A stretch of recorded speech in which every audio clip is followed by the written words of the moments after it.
Silakan duduk Bapak Ibu, saudara sekalian.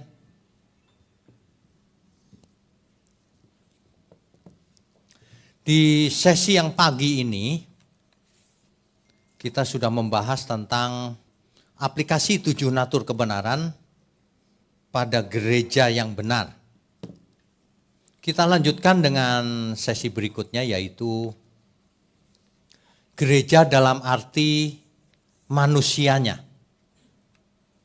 Jadi pada sesi ini yang dimaksud gereja adalah orang percaya. Kita semua, kita adalah gereja Tuhan. Di dalam dunia postmodern maksudnya, orang kan bebas, merasa bebas bicara apa saja. Merasa boleh melakukan apa saja. Alasannya hak asasi manusia. Alasannya hak kebebasan dalam berbicara. Alasannya macam-macam. Bahkan saking bebasnya. Bahkan mahasiswa teologi pun bisa berpikir ala dunia liberal. Ada orang yang berkata sama saya begini, kita harus curiga Pak sama Alkitab kita. Loh, ini mahasiswa teologi loh. Maksudnya curiga apa? Siapa tahu para penulis itu bisa salah nulis Pak. Loh, ini ya waduh, itu mahasiswa saya loh. Waduh, ini pikirannya masih muda kok udah sesat ya ini. Kita harus curiga loh Pak, jangan-jangan Maria nyeleweng katanya. Punya anak Tuhan Yesus. Kurang ajar ini dalam hati saya. Waduh, dunia postmodern ini merusak filosofi berpikir manusia. Makanya ya, 7 natur kebenaran ini satu-satunya alat yang objektif.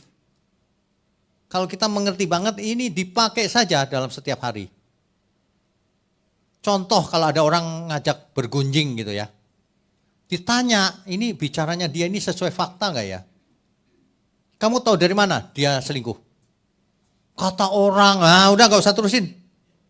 Kata orang kan belum tentu fakta, bisa hoax. Beneran aku lihat sendiri, oke fakta.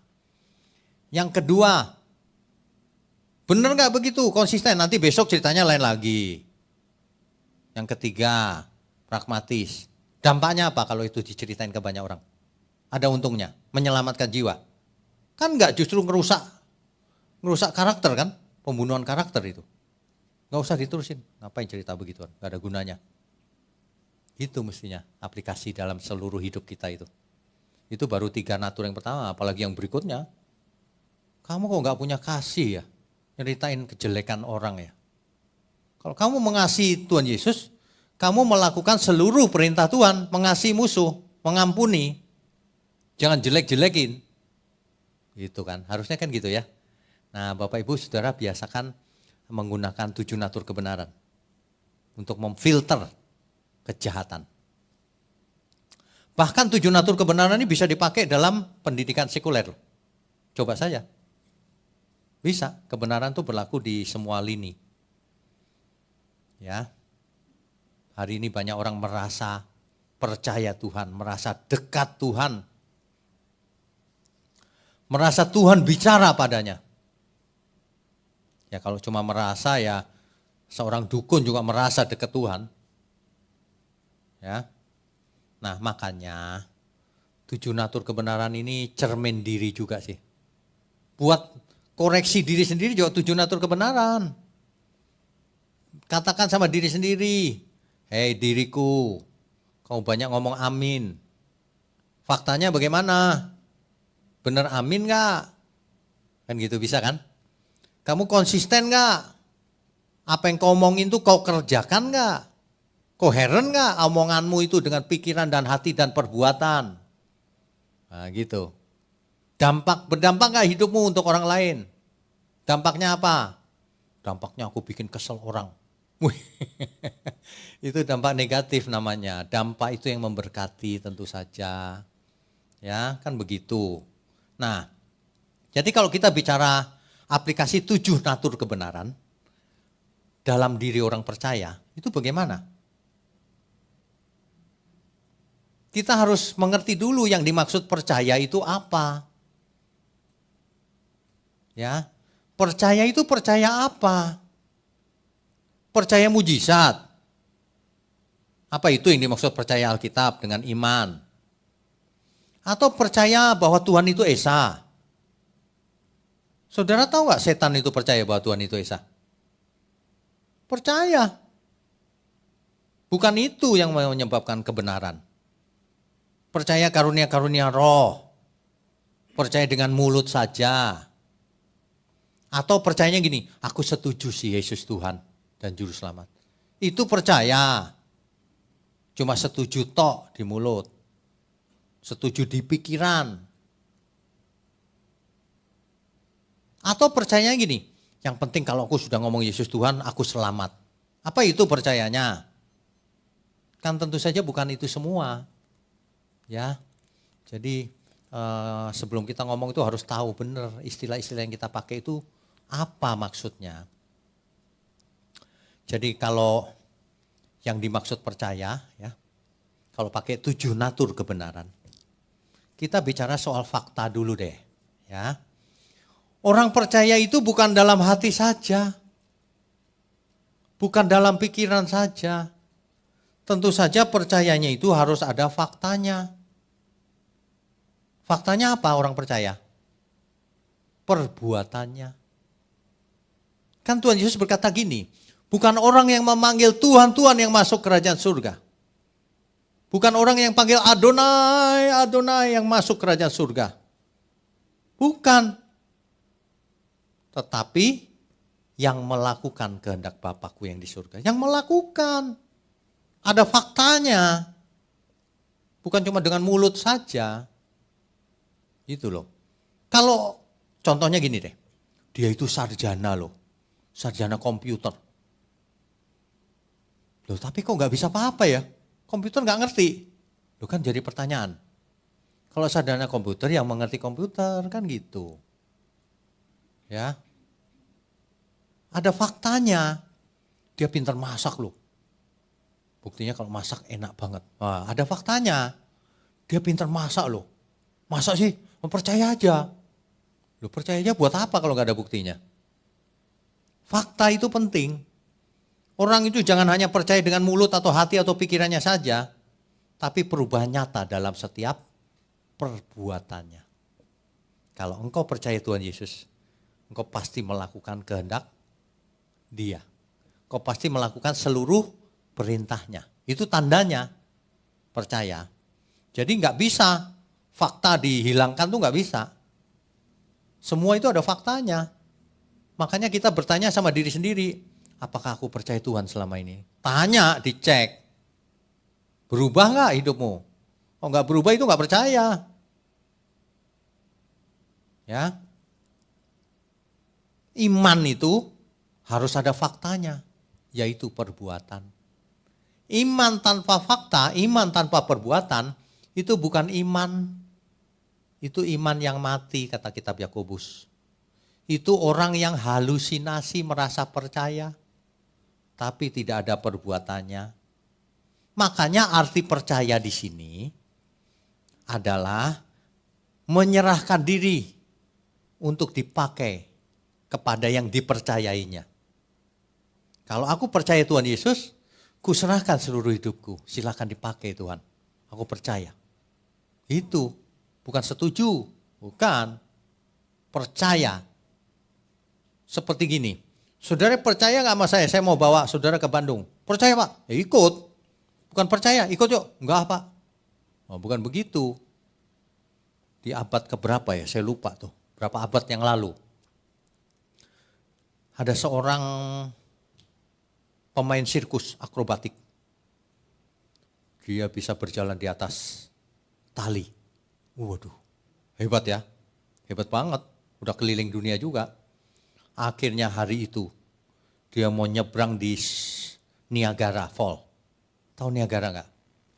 Yang air terjun di Amerika itu. Terus nyebrang dari sini ke sana kan jauh banget itu. Udah jauh banget, angin lagi. Waduh, dia mau nyebrang di situ. Terus banyak yang nonton kan hari itu. ada seorang reporter.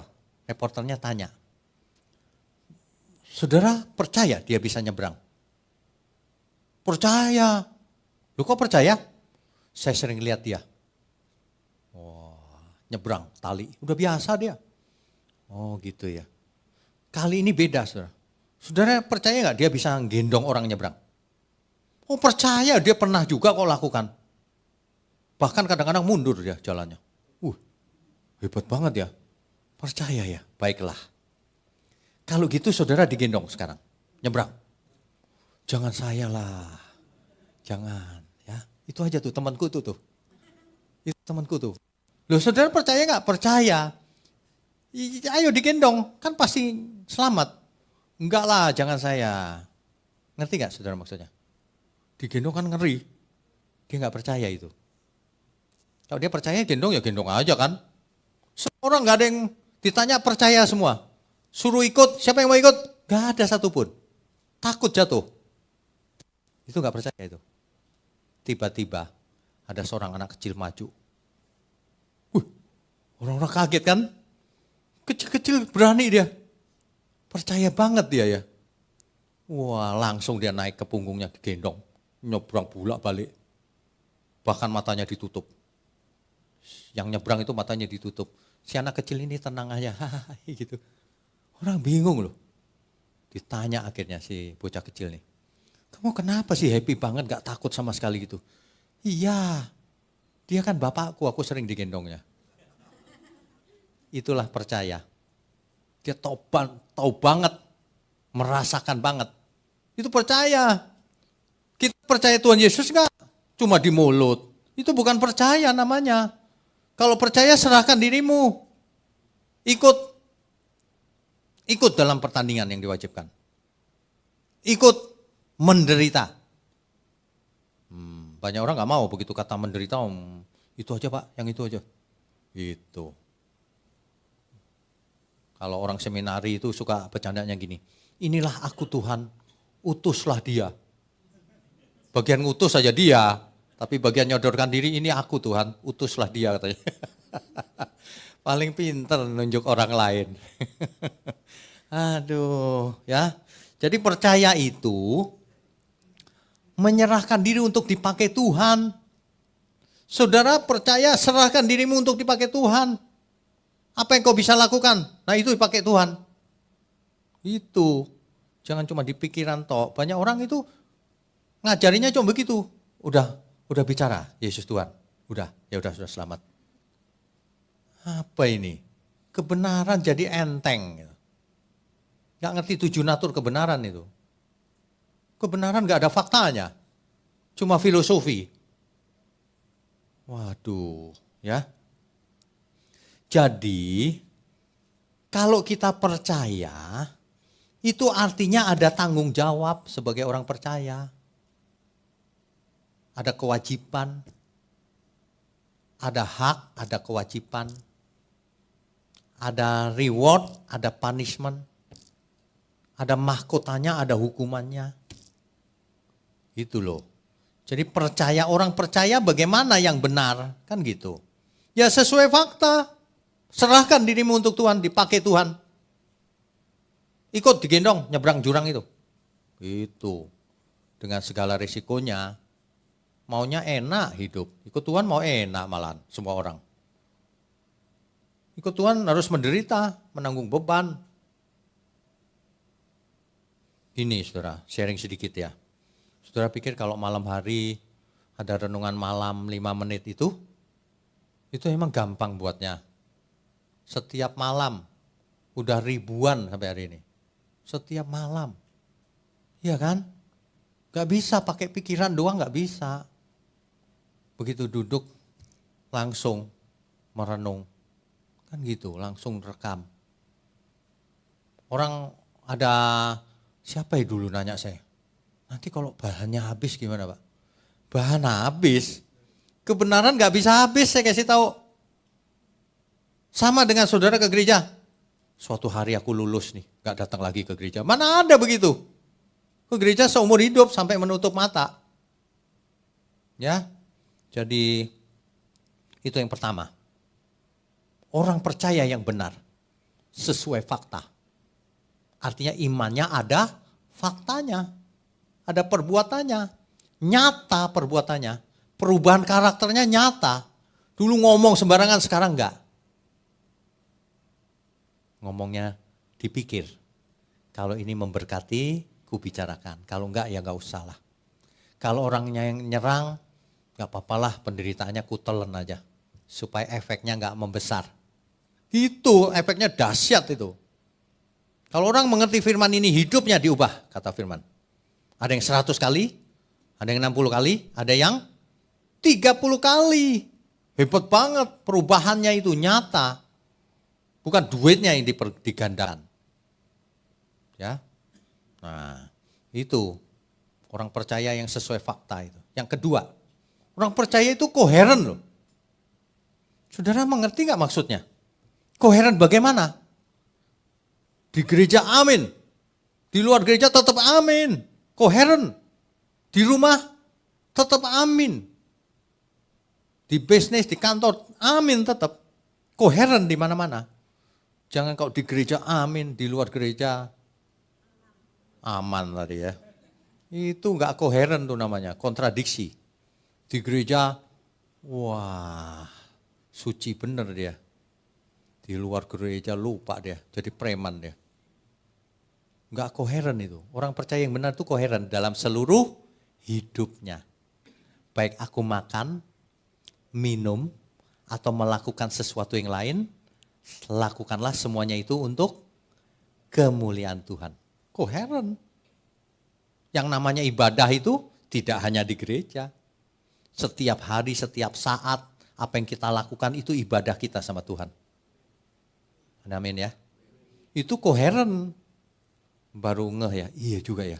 Itu. Jadi gak mungkin ibadah sama Tuhan hari Sabat saja. Gak koheren tuh. Hari lain kok ibadah sama siapa? Kan gitu. Koheren saudara. Dalam segala hal. Koheren pengertiannya dengan Alkitab. Bukan dengan yang lain. Roh kita koheren dengan Bapa di surga. Dengan pikiran perasaannya dengan Tuhan Yesus. Koheren. Hidup kita koheren dengan Roh Kudus yang ada dalam diri kita. Kuduslah kamu sebab aku kudus. Koheren. Clear kan? Enak banget. Enak banget kita mengerti natur begini, kebenaran. Yang ketiga apa? Pragmatis. Orang percaya yang pragmatis itu tidak bisa tinggal diam. Natur kebenaran pragmatisnya itu muncul. Aku gak bisa diam nih. Kalau ketemu orang, bagaimana ya supaya dia pun mengalami keselamatan. Terbeban. Bodoh amat lah dia. Yang penting gue selamat. Nah itu dia. Gak pragmatis itu. Pragmatis itu bagaimana kita berpikir. Apa yang kulakukan ya Tuhan supaya dia diberkati. Apa yang kulakukan ya Tuhan untuk mengalahkan orang yang menyerang aku itu. Jangan dipikir gak banyak orang serang saya loh. Banyak. Tapi kalau saya balas ya gak selamat dia. Saya juga gak selamat nanti. Bagaimana ya supaya menyadarkan dia. Gitu. Itu namanya lebih dari pemenang. Bukan mengalahkan dia, bukan. Bahkan menyelamatkan dia. Itu lebih dari pemenang, saudara. Ya, pragmatis. Hidup kita itu harus pragmatis. Pragmatis kebenaran tapi. Hidup kita itu berdampak bagi orang lain. Orang lain jadi mengenal kebenaran. Orang lain jadi merasa tenang kalau ada kita. Orang lain jadi merasa ada damai sejahtera di mana kita ada. Kalau ada orang berantem gitu, kita hadir langsung damai. Kan gitu. Itu pragmatis namanya. Kalau ada orang yang gak bisa makan, kita kasih makan. Pragmatis itu namanya. Berdampak. Pragmatis itu termasuk begini. Ada orang ngajarin salah gitu ya. Salah itu bro, saudara. Jangan diikuti yang itu. Alkitab bicara begini, ikuti Alkitab. Nah itu pragmatis. Jadi jangan kita itu gak peduli sama keselamatan jiwa orang lain. Gak peduli dengan kesusahan orang lain. Ya. Sekali lagi, kalau yang di luar sana percuma hubungi saya. Karena saya nggak kenal. Dari ujung bumi hubungi minta transfer. Ini apa sih saya bilang? Bisa-bisanya minta transfer dan sebagainya. Kan saya nggak kenal. Kalau yang di sini kan kenal. Kan gitu. Ya. Jadi hidup ini harus pragmatis. Banyak orang hidupnya pragmatisnya kebalik. Pragmatisnya nyusahin orang. Menyesatkan orang. Negative thinking. Kebalik itu. Ya. Itu yang pragmatis. Kemudian yang lainnya. Apalagi? Setelah itu utuh. Hidup orang percaya itu harus utuh. Utuh itu artinya lengkap. Lengkap itu artinya matang juga. Ya. Atau dewasa dalam kalimat yang sederhana. Orang percaya itu harus utuh, harus manusia seutuhnya, maksudnya matang imannya. Orang percaya yang benar itu matang karakternya, tidak kayak anak kecil, kekanak-kanakan, menderita tidak mau, dikit-dikit ngambek, jelek banget adatnya. Ya, ini orang percaya itu mesti matang, dewasa. Nah itu ciri-ciri orang percaya. Ya, saya nggak tahu ya kalau saya ngomong kadang-kadang menusuk hati orang. Mudah-mudahan tidak jadi sandungan ya. Kalau tertusuk bagus.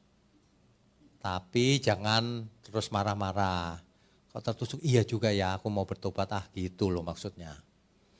Nah, jadi hidup yang utuh itu hidup yang udah utuh, tubuh, jiwa, dan rohnya itu utuh.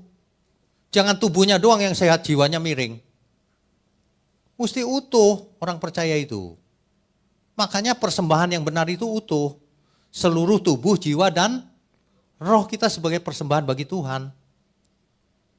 Makanya memberi makan jangan cuma tubuhnya saja yang dikasih makan. Jiwa dan rohnya harus dikasih asupan makanan yang sehat.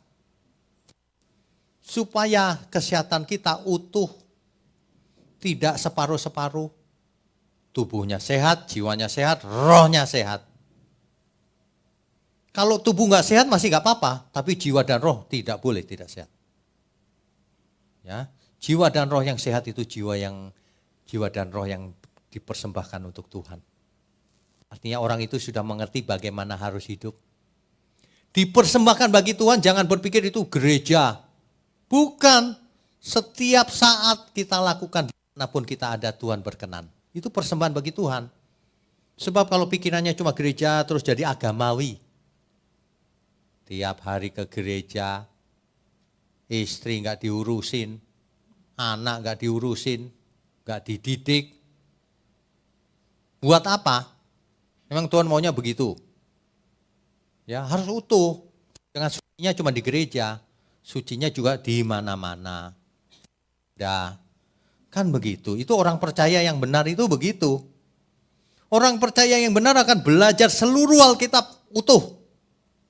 Gak hanya sebagian atau gini, ayat favorit. Sukanya yang favorit. Maleakhi 3 ayat 10. Suka yang favorit pilihan-pilihan sendiri. Makanya tidak memiliki pengertian yang utuh. Karena ayat aja milih-milih. Ayat itu dibaca yang lengkap utuh. Natur kebenaran itu utuh. Baru diambil gambar besarnya. Oh ternyata begitu. Kan gitu kan? Online Bible Study itu sebenarnya saya ajak saudara untuk menyisir secara detail seluruh Alkitab. Nanti di akhir kita gambar bersama gambar besarnya. Nanti kalau berapa bulan lagi perjanjian lama sudah selesai, nanti akan ada satu sesi perjanjian lama di dalam 1 jam. 1 jam itu kita bahas perjanjian lama, gambar besarnya aja. Jadi kita, jadi ngerti. Mestinya belajar begitu. Bukan belajar detail, yang dulu lupa, yang ini lupa, yang lupa. Gak karuan gitu. Mesti di detail, oke, gambar besarnya gini loh. Jangan lupa lagi ya. Baru perjanjian baru. Begitu, harus utuh. Jangan cuma potongan-potongan doang. Ya. Oke. Yang berikutnya soal kemurnian. Orang percaya yang murni itu, yang benar itu pasti murni hidupnya. Murni itu suci, kudus, tak bercacat, tak bercela. Orang yang negatif thinking itu ngomong gini, mana bisa manusia biasa disuruh hidup suci.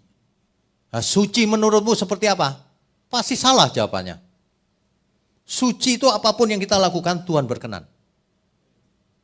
Suci itu bukan berarti kita nggak pernah buat dosa, bukan. Di masa lalu kita buat dosa semua orang.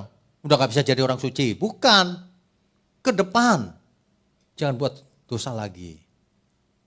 Bukan cuma itu, ke depan makin lama makin dewasa, makin matang. Bukan tidak mau buat dosa lagi, tidak bisa buat dosa. Di sini masih ada nggak orang yang bisa, aku masih bisa loh nyolong. Cepetan bertobat tuh. Tiba-tiba mati gimana nanti malam. Mestinya kita disuruh nyolong nggak bisa. Ada uang jatuh 10.000. Padahal yang punya ada di situ. Diambil nggak kira-kira? Ya enggak lah Pak, cuma 10.000.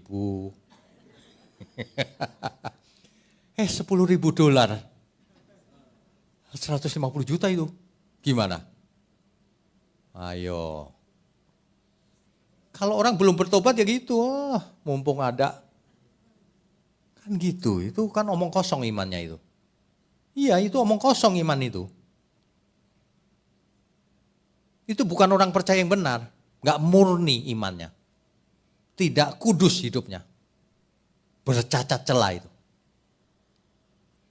Bapak Ibu Saudara ya, saya pernah bersaksi kan. Waktu saya masih muda, umur berapa waktu itu ya, 30 kali ya.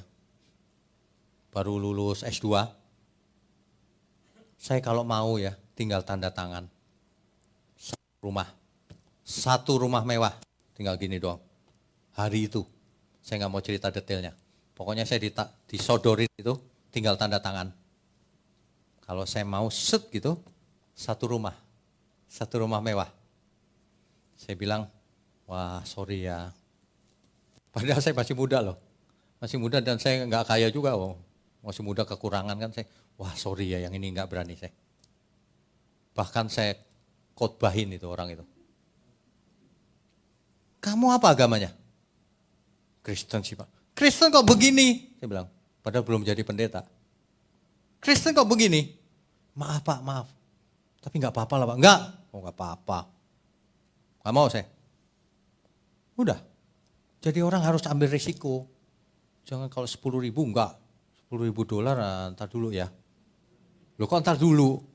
Tergantung jumlah. Enggak ada begitu-begituan. Ingat 7 natur kebenaran. Harus hidup kudus. Hatinya bersih. Tanpa campuran duniawi. Kalau hari ini saudara masih ada campuran duniawinya. Cepetan direncanakan untuk dibuang duniawinya. Sebab hidup suci itu tidak mendadak. Butuh usaha untuk bertobat lagi, membersihkan diri. Pelan-pelan dibersihkan terus setiap hari. Rumah ini dibersihkan, disapu terus kotorannya. Kalau nggak niat nggak bisa. Tuhan Yesus berkata begini, berusahalah kau masuk pintu yang sempit itu. Artinya nggak gampang juga, pintunya sempit. Banyak orang berusaha nggak masuk, apalagi kau nggak berusaha. Harus berusaha, nggak mau aku. Itu. Berapapun nilainya di depan mata, tolak. Beneran, saya disodorin berapa triliun pun saya tolak, serius saudara. Itu cuma angka, nanti mati nggak aku bawa. Sorry ya, gitu. Makanya saudara harus punya idealisme juga. Kita soal kebenaran harus idealis. Soal kebenaran ya. Soal aplikasi nggak boleh kaku. Nggak boleh kaku saudara. Nanti ketemu orang berusaha, dosa kau, neraka. Oh, bukan, itu mah gawat. Itu kejam itu, nggak boleh. Ketika menghadapi seperti Tuhan Yesus, belas kasihan. Nggak usah disebutlah dosanya. Tolongin banyak orang. Tapi kalau soal kebenaran nggak boleh kompromi. Enggak, benar ya benar, salah ya salah. Nah orang ini salah nih, ya udah kita tolongin. Mengerti nggak ya maksudnya ya? Banyak orang salah ngerti kalau saya ganas gitu ya, nanti di luaran salah kok, dipraktekin gitu. Nggak boleh loh itu. Nggak boleh, ini kan dalam rangka mengajar. Ya, amin Bapak Ibu. Nah, janji ya, jangan sampai kasar di luaran, siapa ini gurunya? Aduh, jangan begitu ya. Jadi ada pendekatan yang berbeda ketika menghadapi permasalahan. Apalagi, kudus itu artinya hanya belajar dari Alkitab. Prinsip kebenarannya. Tidak boleh dicampur-campur. Tidak sinkritisme.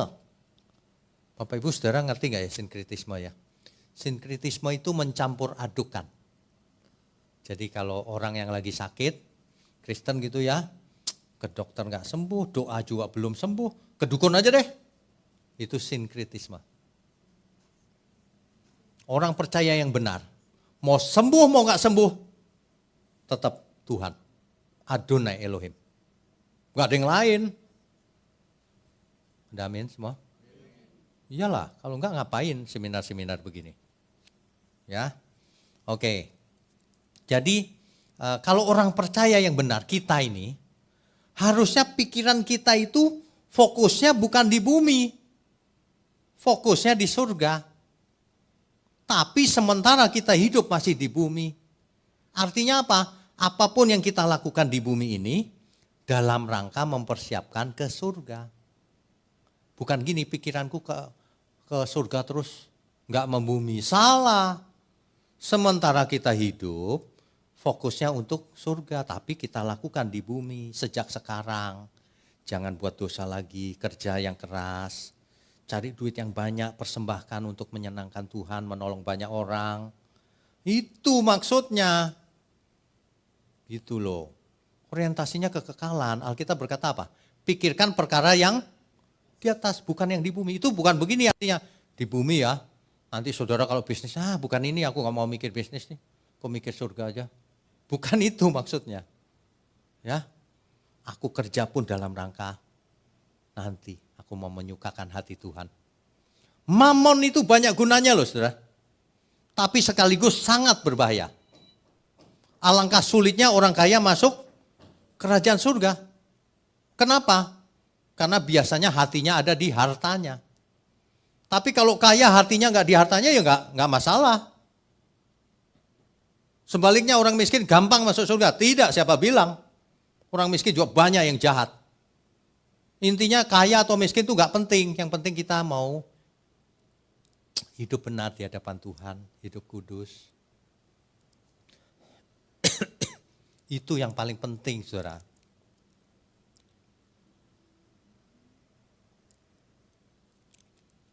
Orientasinya kekekalan.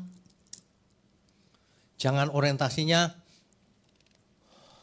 meleset. Orang kaya kalau meleset, dia jadi pelit. Dia jadi menghamba sama mamon. Padahal kalau dia tidak meleset, dia punya potensi. Uangnya banyak, bisa bikin gereja Tuhan yang benar, bisa bikin sekolah yang benar, bisa bikin macam-macam. Mantap kan? Sebaliknya orang yang tidak kaya bisa meleset juga. Hidup susah gitu ya, lihat orang kaya itu pasti korupsi itu. Benci gitu lihat orang, iri. Iri hati. Wah itu mah pasti gak ke surga juga. Rugi. Di dunia gak kaya, ditolak Tuhan lagi. Jangan saudara. Kita itu gak kaya gak apa-apa, sama sekali gak masalah. Tapi Tuhan berkenan atas hidup kita. Amin ya.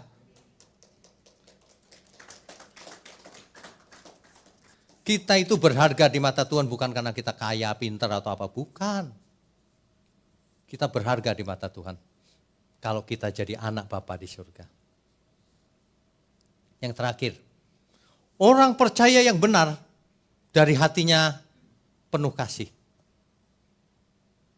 Sebab apa yang keluar dari mulut asalnya dari hati. Kalau mulutnya jahat, hatinya ada kejahatan di sana. Belum suci. Makanya ya, bagaimana ya harus membahasakan ini ya. Saudara itu ya kalau diserang orang, dikecewakan, dihina, diapain aja, diem aja. Bukan cuma diem tapi kesel gitu. Bukan itu maksudnya, diem aja, udah lupakan aja. Kasihan dia. Masih dalam proses kan maksudnya, gitu loh. Ya, di rumah, di mana aja, udah. Biarin aja. Urusan kita sama Tuhan. Aku mengasihimu Tuhan Yesus. Oleh sebab itu, kulakukan seluruh perintahmu. Termasuk karunia untuk menderita. Begitu mestinya. Ada amin? Mantap ya. Kasih itu natur kebenaran yang tidak pernah bisa ditiru oleh setan atau iblis. Gak bisa. Dia pura-pura mengasihi bisa. Menyembuhkan tapi diajarinya ke tempat lain nanti. Ya. Kasih ini puncak dari segala etika. Kalau manusia beretika, harusnya ia mengasihi Tuhan Yesus. Orang yang tidak mengasihi Tuhan Yesus itu artinya tidak beretika. Ditebus tapi nggak mengasihi, tidak beretika. Nggak fair itu. Ya, etika tertinggi adalah kasih. Makanya hanya Tuhan Yesus yang mengajar kasihlah musuhmu. Ada yang lain mengajarkan gitu? Nggak ada. Nggak satu pun di dunia ini ngajarin seperti itu. Ada yang ngajarin gini, kamu berbuatlah baik. Sebab supaya orang lain buat baik sama kamu. Itu sih oke-oke aja, tapi nggak tinggi itu filsafatnya. Kalau filsafatnya Tuhan Yesus, kasihlah musuhmu. Wah, itu nggak ada selain Tuhan Yesus yang ngajarin. Ya. Dan sekali lagi, natur kebenaran itu tampil bersamaan. Tampil bersamaan. Jadi kalau orang percaya,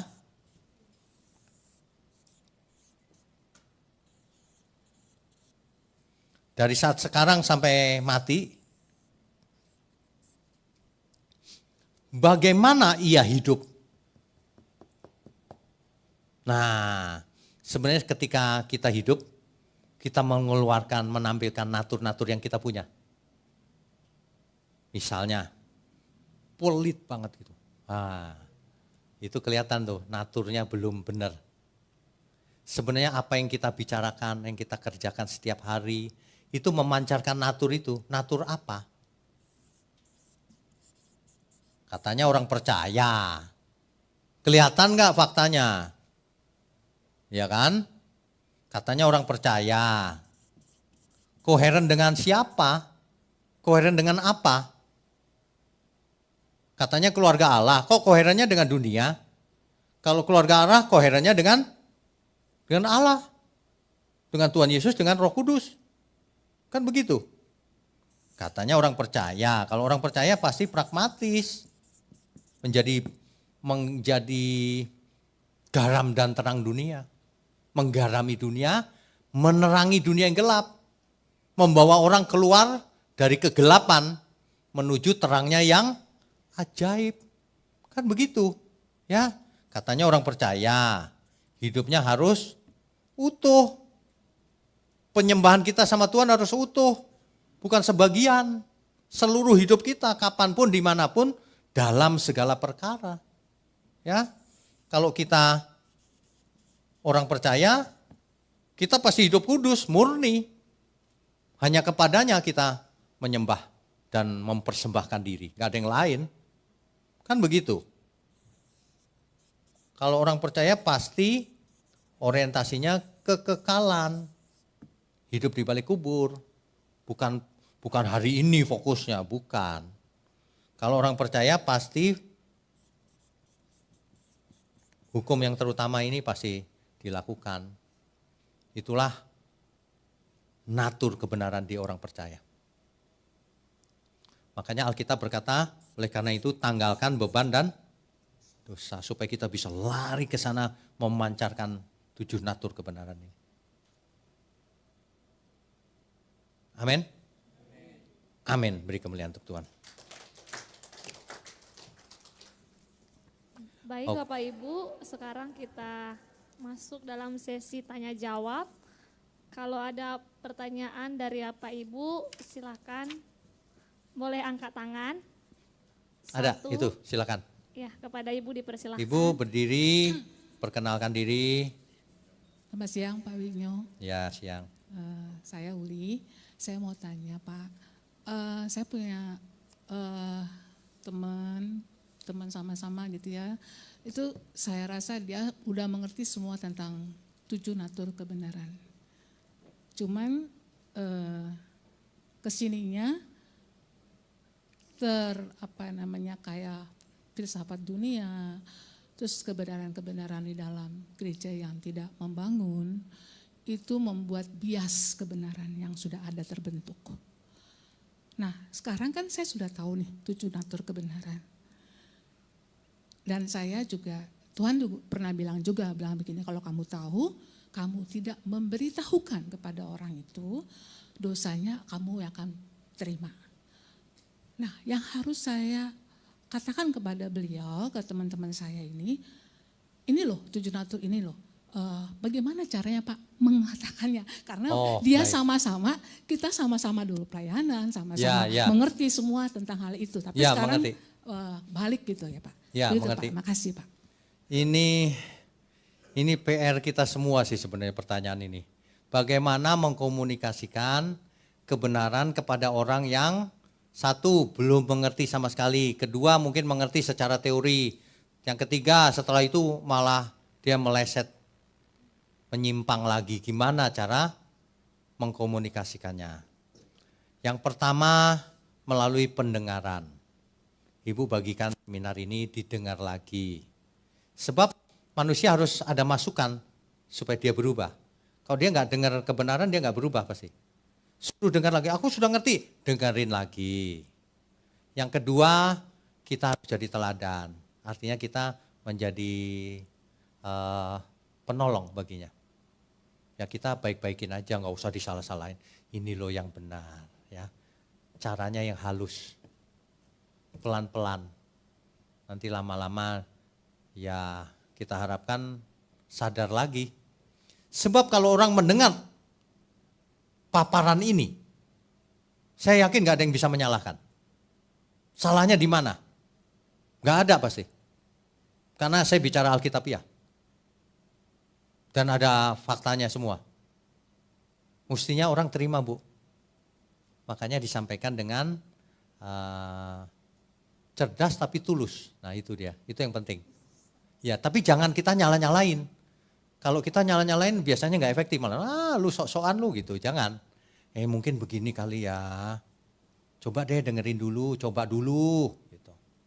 Nanti kita diskusi misalnya gitu. Gitu Bu, sambil kita baik-baikin dia. Gitu. Ya. Ya mesti sabar. Kadang-kadang kalau ada orang yang kita jelasin malah dia sok tahu malah ngajarin balik. Waduh. Ya udah kita diem aja deh gitu. Begitu Ibu? Oke, Tuhan berkati. Iya, kalau ada Bapak Ibu lagi yang mau bertanya, boleh angkat tangan. Boleh. Silakan. Yang dari online ada nggak? Enggak ada Pak. Nggak ada ya? Masih belum ada. Ini ya, seminar 7 natur kebenaran ini, makin lama pertanyaan pasti makin kurang. Karena makin ngerti kan? Pasti makin kurang, di awal-awal pasti banyak pertanyaan banget. Itu benar, nggak apa-apa. Dan sengaja saya bawakan studi kasusnya banyak ini nanti. Supaya lama-lama ibu, udah ngerti lah. Nah udah ngerti tinggal itu baru pengertiannya tuh. Dilakukan apa enggak? Kalau itu masing-masing, kalau pengertian bisa saya impartasikan. Roh bisa saya impartasikan, semangatnya lihat. Tapi kalau melakukannya masih PR-nya masing-masing, gitu. Nggak bisa nitip, ya. Oke, kalau masih ada pertanyaan, angkat tangannya. Ya. Iya, Pak David.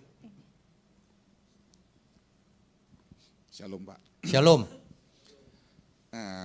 Kita udah belajar 7 natur kebenaran dan banyak yang orang sudah tahu Pak. Tapi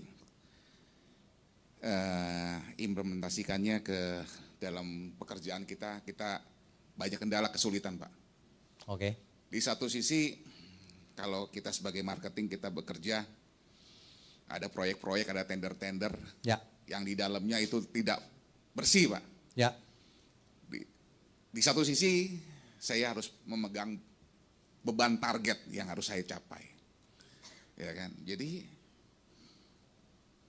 hati ini gimana ya? Yang satu kita udah mengerti tentang kebenaran yang harus kita jalani, di satu sisi saya masih bekerja juga. Oke, saya mengerti.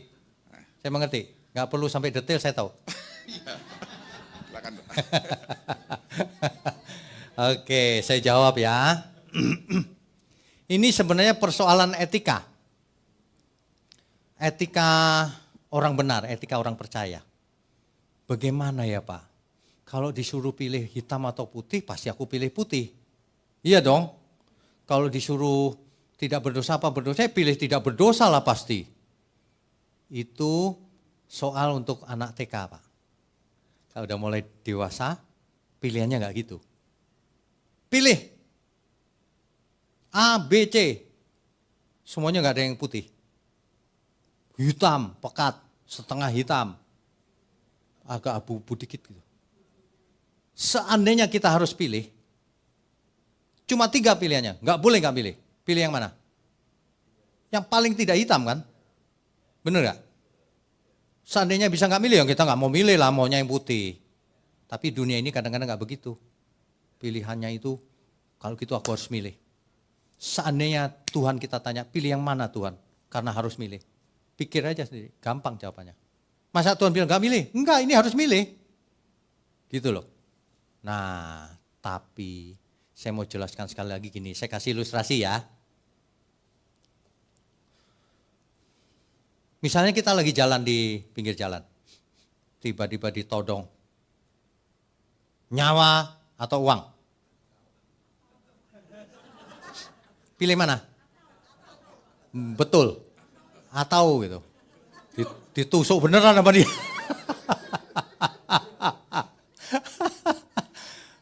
Nyawa atau uang? Pilih mana? Pilih nyawa atau pilih uang? Pilih uang. Pilih uang ya udah mati. Pilih nyawa. Berarti harus nyogok.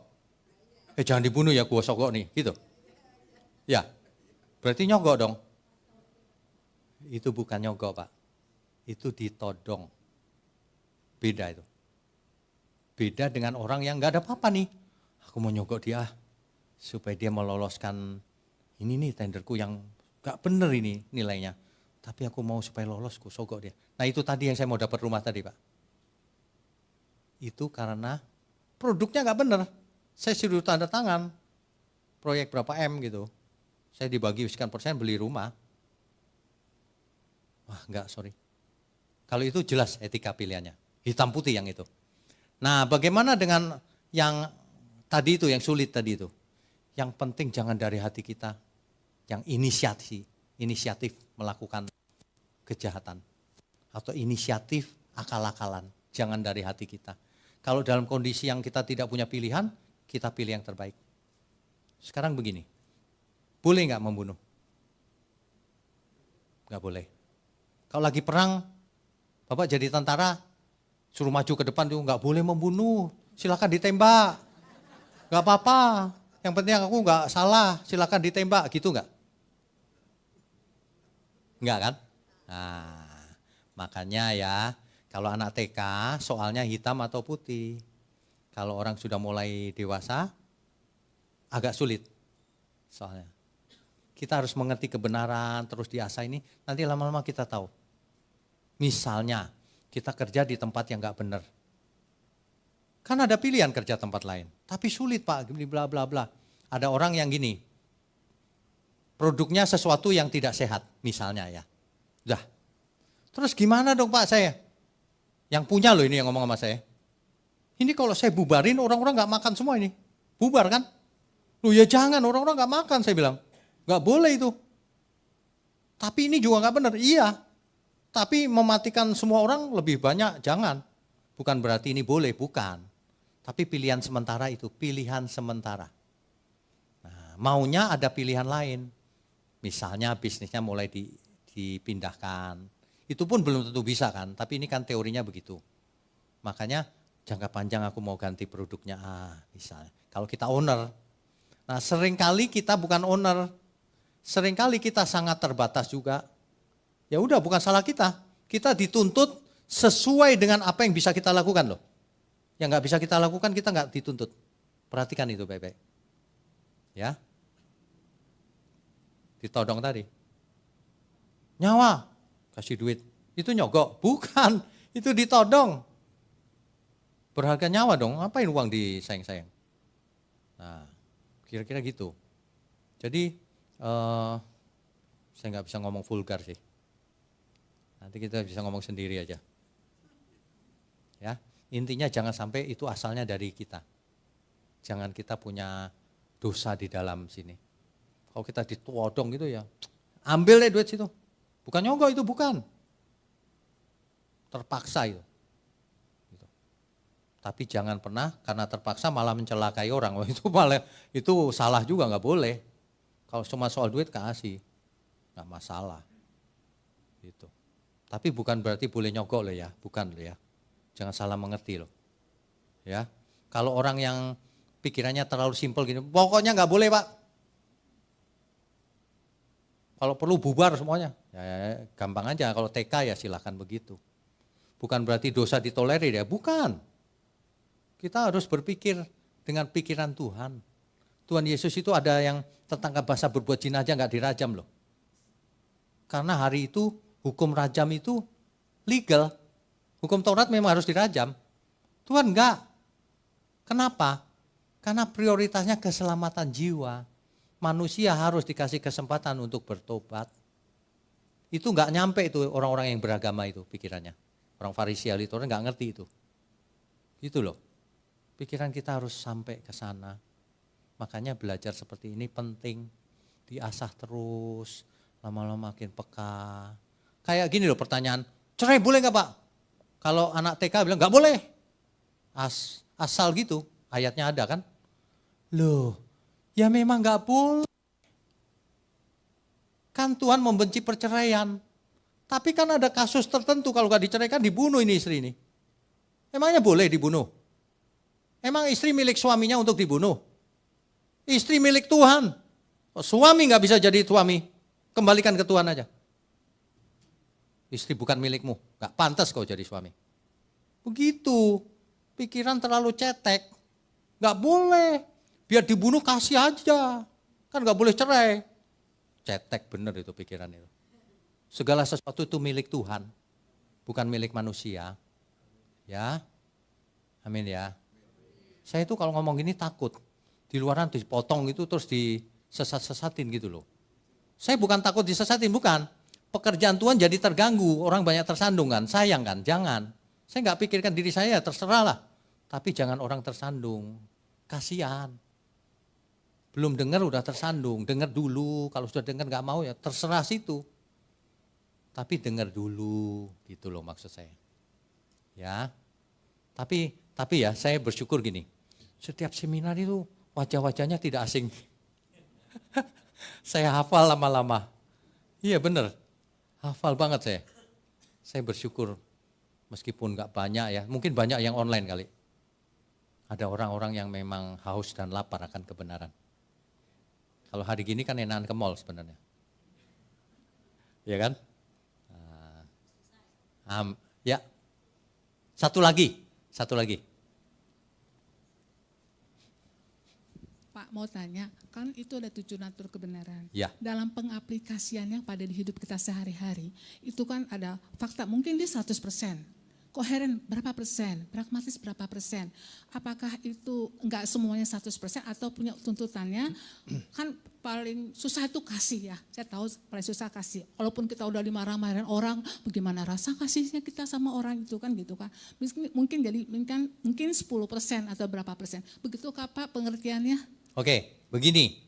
Jangan berpikir ala persentase. Jangan berpikir ala persentase. Yang kita pikirkan bagaimana kebenaran itu mengalir dalam hidup kita. Semaksimal mungkin. Semaksimal yang kita bisa lakukan. Itu bagian kita itu. Jangan ini 100%, nanti pusing Bu matematika. Gak usah pakai matematika. Kita lakukan saja bagian kita semaksimal mungkin. Gitu aja. Ya. Begitu ya Bu? Oke, Tuhan Iya. berkati. Apakah ada lagi Bapak Ibu? Oh, ada satu. Boleh, lagi. boleh. Silakan, Boleh. dipersilahkan. Terima kasih untuk kesempatan ini, Ya. Pak Witnyo. Ya. Saya mungkin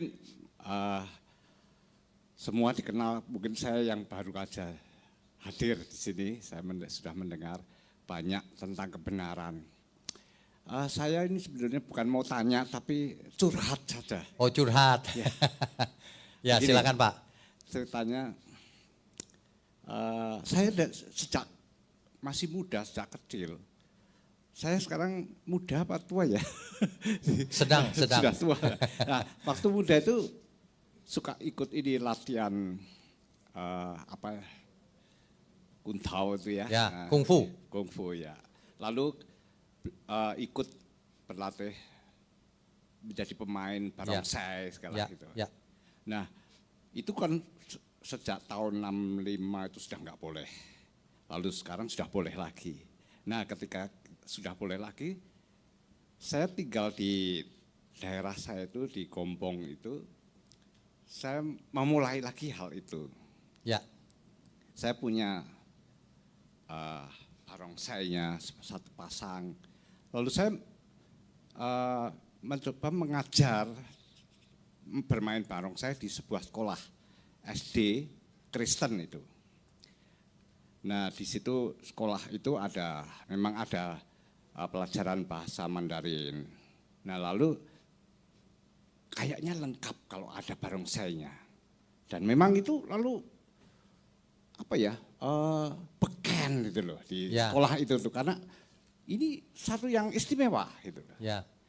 Tapi ada satu hal yang saya rasakan itu sesuatu yang mengganggu dalam hidup saya gitu. Ya. Terus beberapa kali ada masalah di dalam keluarga, masalah dalam kehidupan keluarga itu selalu banyak gangguan gitu. Nah, kemudian saya beberapa kali bertanya dengan beberapa pendeta. Ya. Jawabannya begini, Pak Lukas, kalau Bapak nggak mau soal barongsai itu, begini, kemudian di barongsai itu sangat erat hubungannya dengan kelenteng. Ya. Di kelenteng. Lalu saya sering diundang di kelenteng apa itu. Nah, ketika saya kalau ada acara-acara di kelenteng sering datang saya. Ya. Hanya datang saja saya saat itu. Tapi itu benar-benar mengganggu loh. Nah, kemudian saya tanya dengan pendeta-pendeta, bilang, Pak Lukas, kalau Bapak nggak mau datang, seolah Bapak nanti jadi kayaknya anti gitu ya, dianggap anti. Lalu kok siapa yang mau memperkenalkan Kristus bagi mereka yang tidak mengenal itu, kalau Bapak nggak mau masuk ke sana? Saya pikir-pikir, iya ya, benar juga, saya masuk di kelenteng bisa memperkenalkan Kristus gitu di situ lama-lama. Tapi ternyata selalu mengganggu itu. Maksudnya mengganggu bagaimana Pak? Saya punya cucu. Cucu kalau di rumah saya teriak-teriak terus. Oh, oke. Seperti kerasukan. Iya, ketakutan. Oke, terus? Nah, kemudian selalu sering ada masalah apa tentang anak saya, tentang ya begitulah. Kemudian saya berpikir, ini kayaknya sudah tidak benar ini, nggak boleh. Kemudian saya buang semua, saya nggak akan. Saya bilang ke sekolah, aku tidak akan mengajar lagi bermain barongsai dengan anak-anak sekolah ini. Wah sayang gini, sudah dipanggil ke kabupaten, anak-anak suruh main, gitu. Sayang ya, aku aku kayaknya berdosa ini sama Tuhan. Ya, gitu. Udah tak buang semua. Udah. Lalu apapun yang saya punya yang berhubungan dengan seperti kungfu, saya punya pedang segala gitu ya, saya buangi semua. Karena itu pendeta bilang, Pak Lukas waktu beli ini, iya saya cuma beli aja, punya ini ya, cuma tak taruh buat hiasan aja gitu. Tapi Pak Lukas kan nggak tahu, itu waktu membuat itu, siapa yang membuat dengan cara bagaimana membuatnya. Aku pikir-pikir iya ya udahlah, saya buangi semua. Tapi itu kemudian ya lebih tenang Pak gitu. Ya. Dan memang itu betul ya Pak ya, ada berpengaruh sekali gitu. Ya, Itu, ya begini Pak, seringkali yang namanya budaya itu ada campurannya juga sih. Ya, ada sisi budayanya, ada sisi penyembahannya. Nah yang kita tidak boleh campur adalah sisi penyembahannya. Seperti contohnya ya, kalau lagi Imlek itu, boleh nggak ya Pak malam hari kita kumpul keluarga makan-makan? Boleh, setiap hari juga boleh. Bagus kan ngumpul-ngumpul keluarga. Boleh nggak ya Pak bagi angpau itu loh, amplop merah itu. Oh kalau bisa setiap hari bagi angpau. Tapi boleh nggak Pak ya saya ikut sembahyang di kuburan? Oh ya nggak boleh kalau itu. Kita berdoanya cuma satu sama Tuhan. Nah disitulah kita harus jeli, kita ikut kemana supaya jadi berkat, tapi jangan lebur ikut penyembahan yang lain, kalau itu nggak boleh ikut doanya. Itu aja sih Pak, jadi apa yang Bapak lakukan itu nggak masalah sih, oke saja. Ya, daripada nggak tahu tapi ikut terus, bablas nanti ya nggak usah ikut. Ya, cuman kalau bergaul ya sama siapa aja kita bergaul, nggak masalah. Ya, nggak masalah. Meskipun dengan saudara kita yang belum seiman misalnya ya, nggak masalah juga kita berteman kan biasa aja. Tapi jangan sinkritisme, jangan campur adukkan. Penyembahan itu nggak boleh kalau itu. Itu aja sih. Karena kita urusannya sama Tuhan Yesus bukan sama yang lain. Ya. Cuma banyak orang itu tidak mengerti orang Chinese itu. Ketika bicara menyembah Sangti, Tien, mereka nggak ngerti sejarah juga. Yang lebih tua kitabnya siapa nih? Kitab Taurat itu ditulis 1440 sebelum Masehi. Kitab-kitab lain itu 500 sebelum Masehi. Yang kitab agama mereka kan itu 500 sebelum Masehi. Jadi sebenarnya bangsa China itu kalau mundur banget gitu, justru ia menyembah Sangti. Tien, siapa itu Sangti? Penguasa langit, penguasa surga, raja surga, siapa itu? Adonai kita. Itu sudah saya jelaskan di online Bible Study, di kitab Kejadian. Sebenarnya bangsa-bangsa di dunia ini asalnya dari pecahan menara Babel. Salah satunya menjadi bangsa China. Buktinya ada semua. Termasuk huruf Mandarin yang sekarang itu cerita tentang kitab Kejadian. Nanti silakan diikuti. Karena huruf Mandarin bukan kita yang ngarang kan, apa adanya sekarang, tinggal dilihat aja bener apa enggak. Saya pernah melayani gereja Cina bawah tanah, pakai Zoom, wajahnya aja mereka enggak berani tampil. Yang tampil di wajah itu, yang di layar itu nomor-nomor gitu, pakai kode-kode semua. Saya ceritain itu, padahal saya enggak pintar Mandarin kan. Saya ceritain huruf ini artinya ini. Lihat nih kitab Kejadian, pada mulanya ada satu orang di suatu taman bersama Tuhan, hurufnya itu. Lihat nih. Huruf ini. Langsung mereka heran, loh saya yang punya huruf, kami yang punya huruf, kok kami nggak tahu ya gitu. Iya makanya, loh Bapak bisa Mandarin nggak bisa, saya bilang. Loh kok tahu ya, ada kita belajar, bener nggak tapi? Bener loh, baru tahu. Sebenarnya seluruh bangsa di dunia ini pecahan menara Babel pada mulanya, buktinya ada semua. Tapi herannya manusia lebih suka dongeng yang nggak ada bukti. Makanya lahirlah 7 natur kebenaran. Fakta yang penting, bukan menurut siapa. Faktanya aja bagaimana, gitu. Ya, Tuhan berkati Pak. Iya. Waktunya habis atau masih ada? Ada satu lagi pertanyaan Ya, dari silakan. Online. Pertanyaannya, Shalom Pak. Shalom. Apakah orang percaya bisa mengaku dapat pewahyuan dari Tuhan dan disebarluaskan? Misalnya, kayak seseorang cerita dapat suara dari Tuhan dan dia cerita-cerita sama orang banyak. Apakah itu dibenarkan? Lalu bagaimana standar seseorang benar-benar dapat wahyu dari Tuhan? Terima kasih Pak. Wah ini pertanyaan bagus nih. Kalau ada orang bicara, aku mendengar suara Tuhan. Wah, ini dia. Ini gampang dibuktikan ini. Justru makin dia libatkan Tuhan, makin gampang dibuktikan. Sebab Tuhan tidak pernah bohong. Betul? Aku dengar suara Tuhan. Tuhan mau datang seminggu lagi, ternyata enggak. Berarti dia enggak dengar suara Tuhan. Berarti dia dengar suara setan yang dia pikir Tuhan. Atau dia pembohong, enggak dengar tapi ngomong dengar. Bagaimana membedakan itu suara Tuhan atau enggak? Kalau suara Tuhan pasti terjadi yang pertama, faktanya ada. Kedua pasti pragmatis, memberkati banyak orang, dan seterusnya. Itu pun belum tentu. Karena ada orang yang ngomong begini, aku dengar suara Tuhan. Saudara mesti cepat-cepat bertobat. Itu bukan suara Tuhan. Itu di Alkitab juga sudah ada. Semua orang harus bertobat. Ngapain Tuhan bicara sama dia, semua orang harus bertobat? Kalau suara Tuhan pasti ada sesuatu yang beda nih. Yang penting. Nggak ngulang-ngulang yang sudah orang tahu. Masa suara Tuhan gini, kasih tahu kita misalnya. Misalnya saya dengar suara, besok ya matahari terbitnya dari timur loh, suara Tuhan gitu. Mungkin nggak? Itu pembohong pasti. Nggak usah pakai suara Tuhan terbit dari timur. Nggak mungkin Tuhan ngomong sesuatu yang redundant.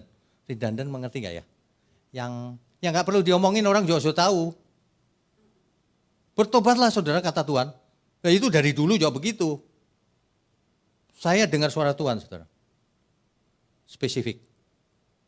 Tapi saya nggak ngajarin, wah harus dengar gini-gini. Enggak. Bicara sama saya pribadi ya oke lah. Saya tahu terima kasih Tuhan.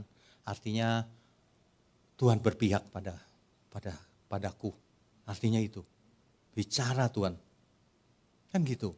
Tapi kalau orang yang sering ngumbar itu, aku dengar suara Tuhan. Saudara mesti kasih perpuluhan, nah omong kosong itu, pembohong besar itu. Kayak gitu-gitu itu.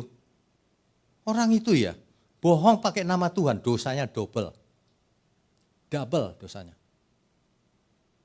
Kalau dengar suara Tuhan, ciriannya yang benar, pasti itu tentang keselamatan jiwa. Pasti itu tidak ulangan-ulangan yang biasa-biasa aja gitu. Pasti ada yang istimewa. Yang tidak mungkin itu bukan suara Tuhan. Begitu. Udah aku dengar suara Tuhan tapi nggak sesuai Alkitab, itu pasti pembohong. Pasti. Aku dengar suara Tuhan, saudara harus transfer sebelum jam sekian. Itu pasti pembohong itu. Tuhan kok suruh transfer jam sekian. Pasti pembohong, saya pastikan itu pembohong. Ada yang lebih parah. Aku mendengar suara Tuhan, saudara. Saudara jangan divaksin ya. Itu alat antikris. Bohong banget itu. Bohong banget itu orang itu. Waduh, dunia ini banyak orang sakit jiwa, saudara. Dimimbar bohong. Waduh, jangan suka begitu. Kalau saudara dengar ada orang mendengar, aku dengar suara Tuhan, gampang ngetesnya. Tes dengan 7 natur kebenaran. Vaksin menyebabkan antikris. Lihat aja semua yang divaksin. Saudara sendiri divaksin gak? Jadi antikris gak? Berarti itu pembohong orang itu. Catat namanya, fotonya ingat-ingat, diblokir. Jangan pernah dengar lagi, buang-buang waktu. Satu, buang waktu. Kedua, polusi. Jiwamu itu kotor nanti, dibohong-bohongin terus. Saya itu gemes kalau lihat orang bohong. Amin ya saudara ya.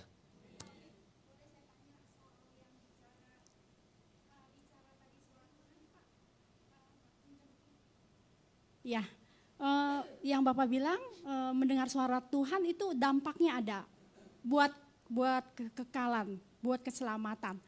Itu saya dengar Pak di 2021 Pak. Waktu saya parkir mobil di depan rumah. Ada suara jelas. Tuhan berkata sama saya gini, apakah kamu mengasihiku? Saya jawab, iya Tuhan aku mengasihimu. Tiba-tiba saya buka pintu, di situ ada mantan saya. Ampuni dia. Saya cuma bilang, aduh Tuhan, inilah waktunya. Saya benar loh Pak. Saya langsung kasih tangan, saya bilang hari ini, jam segini detik ini, saya mengampuni kamu, saya mengasihi kamu. 35 tahun saya membenci kamu, maafin saya. Itu benar Pak, dampaknya ada. Yang Bapak, saya mau luruskan, ternyata benar teman-teman. Pak Wikio tuh bilang ada dampaknya kalau dari suara Tuhan itu. Ya, makasih Pak, saya kesaksian. Baik, Tuhan berkati. Setiap kita itu ya bisa mendengar kadang-kadang diberi suara Tuhan dalam bentuk audible. Tapi kadang-kadang juga tidak. Suara pesan Tuhan kan bisa disampaikan lewat beberapa media kan. Audible. Beberapa orang lewat, ini khotbah ini suara Tuhan kalau memang pesannya untuk saudara. Iya kan? Terus kadang-kadang ketemu kejadian di tengah jalan, dapat hikmatnya gitu. Kata orang dapat remanya gitu kan. Itu termasuk pesan Tuhan. Tuhan bisa bekerja lewat banyak cara. Ya. Jadi kalau ada bicara soal suara Tuhan, jangan pikirannya cuma audible aja, macam-macam juga. Ya, bisa di sini, bisa di sini. Kadang-kadang nggak jelas. Ini lewat mana ya? Lewat otak atau lewat hati atau lewat mana? Pokoknya kita ngerti aja. Ya, bisa lewat telinga, bisa. Bisa. Ya. Amin ya, Saudara. Habis ya. Kita beri kemuliaan untuk Tuhan. Ya, jadi sebelum kita di atas. Sebelum kita ditutup dalam doa berkat, ada beberapa pengumuman yang akan saya sampaikan. Yang pertama, seminar 7 Natur Kebenaran sesi 19 dan 20 akan dilaksanakan pada hari Sabtu tanggal 16 November 2024 pukul 9 di gedung gereja ini. Yang kedua, besok kita ada ibadah raya. Di ibadah raya pertama pukul 8 dan ibadah raya kedua pukul 10.30 disertai dengan perjamuan kudus. Jadi Bapak Ibu boleh datang beribadah besok. Yang selanjutnya pada hari Sabtu tanggal 12 Oktober 2024 ada ibadah waski. Jadi ibu-ibu atau kaum wanita silakan datang beribadah pada Sabtu 12 Oktober pukul 15 WIB. Ini dilayani oleh Pak Fung Permadi. Dan bagi kaum muda juga dewasa muda ada ibadah pada tanggal 12 Oktober 2024 pukul 18 WIB yang dilayani oleh Bapak Jan Wisnu. Kemudian yang selanjutnya telah dibuka pendaftaran katekisasi baptisan. Bagi Bapak Ibu, saudara-saudara yang mau mendaftar katekisasi baptisan, silakan menghubungi sekretariat. Demikian pengumuman dari saya ucapkan terima kasih. Baik, saya undang semua untuk bangkit berdiri yuk. Mari kita angkat tangan kita. Bapa di surga, kami percaya semua ini tidak kebetulan. Semua tentu rencana Tuhan. Tuhan berkati program ini agar di masa depan menjadi buku, menjadi banyak media untuk menyadarkan banyak orang sehingga tidak bisa ditipu oleh si jahat. Terima kasih untuk gerejaanmu di tempat ini, terima kasih untuk seluruh pelayan Tuhan, juga seluruh umat Tuhan, yang baik yang hadir maupun yang mengikuti lewat online. Terima kasih Tuhan, kami angkat tangan kami tinggi-tinggi. Mohon curahkan berkat-Mu atas kami. Kami sambut segala berkat, baik berkat jasmani maupun berkat rohani. Di dalam nama Bapa, Putra dan Roh Kudus. Haleluya. Amin.